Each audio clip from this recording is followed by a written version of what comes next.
Imaginez une concentration si profonde que les heures s'effacent en minutes et que rien ne peut vous en détourner. Ce n'est pas un mythe, mais une réalité accessible grâce à 3 techniques ancestrales, retrouvées dans toutes les traditions orientales, des samouraïs aux moines Shaolin. Le piège ancien, Shuchaku. L'erreur que la plupart d'entre nous commettent est de forcer la concentration. Nous pensons que pour se concentrer, il faut pousser plus fort, lutter contre les distractions. Pourtant, les maîtres orientaux ont découvert il y a 2000 ans que cet attachement destructeur à la concentration, qu'ils nommaient Shuchaku, la tue. Votre cortex préfrontal, responsable de la concentration par la volonté, s'épuise rapidement.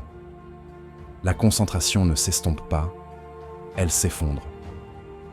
Comme le disait un maître zen, l'esprit est comme de l'eau boueuse. Laissez-le seul et il se clarifie. Remuez-le et il restera trouble pour toujours.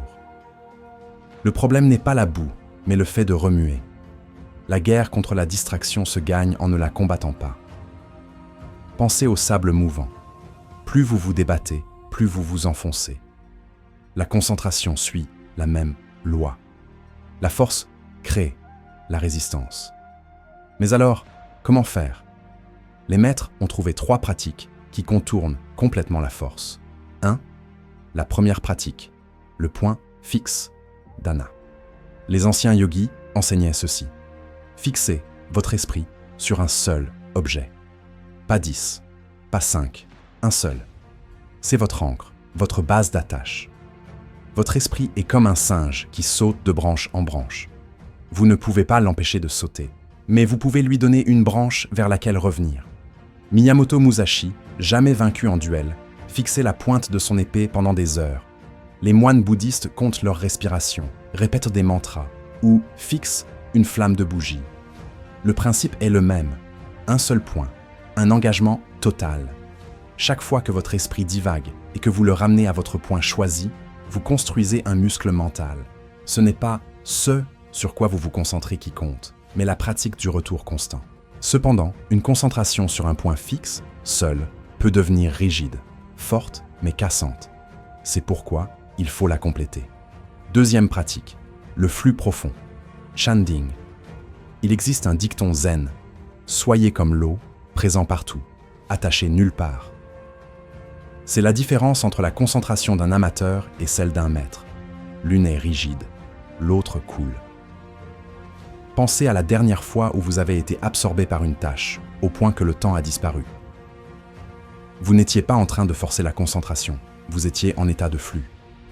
C'est ce que les maîtres appelaient l'absorption méditative. Il y a 2 types de concentration. La concentration forcée, ce que les débutants utilisent, elle épuise rapidement. La concentration gagnée, ce que les maîtres développent. Elle vient après avoir pratiqué suffisamment la concentration forcée, jusqu'à ce que votre esprit apprenne à couler naturellement. Comme un jeune guerrier qui serre son épée au point de trembler, comparé au maître qui la tient fermement, mais légèrement. Si vous serrez trop votre concentration, elle meurt. Tenez-la légèrement et elle vous servira toujours. Cependant, même un flux parfait peut être brisé par les interruptions. La vie moderne est conçue pour briser le flux. Notifications, collègues, messages. C'est là qu'intervient la 3e pratique. 3e pratique, le gardien, Zanshin, Sho.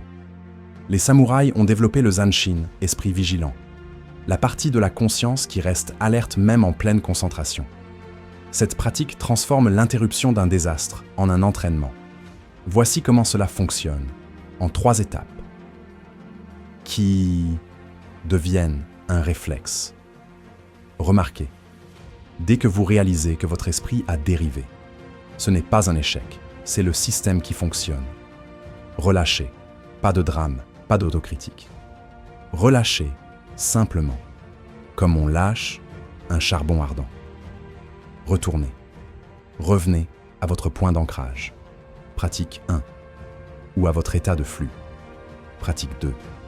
Sans émotion, sans frustration, juste un retour mécanique. L'exemple de Josh Waitzkin, prodige des échecs, est éloquent. Il a appris à se concentrer malgré la musique bruyante de sa sœur. Il a transformé les interruptions en partenaires d'entraînement.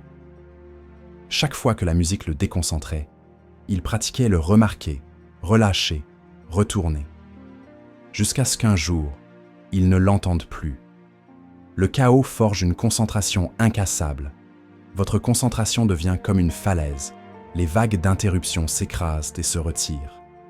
Tandis que vous restez inébranlable. Au début, c'est un effort conscient, mais avec la pratique, le gardien s'active automatiquement. Le point fixe vous donne une ancre. Le flux profond vous permet de maintenir la concentration sans épuisement.